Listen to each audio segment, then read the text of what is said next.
সাধারণ নেতৃত্বে তার নেপথ্যে ছিলেন হাসিনা এবং আমার ইসলামী ব্যাংক সহ আরো অনেকগুলো ব্যাংকের টাকা লক্ষ কোটি টাকা নিয়ে তিনি সিঙ্গাপুরে তৃতীয় হয়েছেন।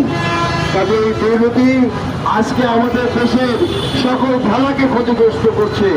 কাজে এই ধারাকে যদি আমরা ফিরিয়ে আনতে চাই, আমরা যদি সঠিক একটি ধারা তৈরি করতে চাই, আমরা যদি জাতীয় জীবনে একটি উন্নয়ন আনতে চাই, গতি আনতে চাই, তাহলে সবার আগে যে কাজটি করতে হবে দুর্নীতিকে না বলতে হবে।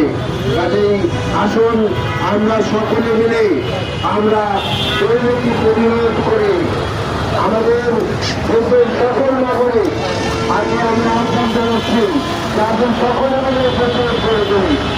আমাদের দেশের সাংবাদিক আছেন, যারা জাতীয় টিভি, যাদের দেশবর্ষ সংবাদ আছেন, টেলিভিশন আছেন, ইউটিউবার আছেন, সকলকে আমরা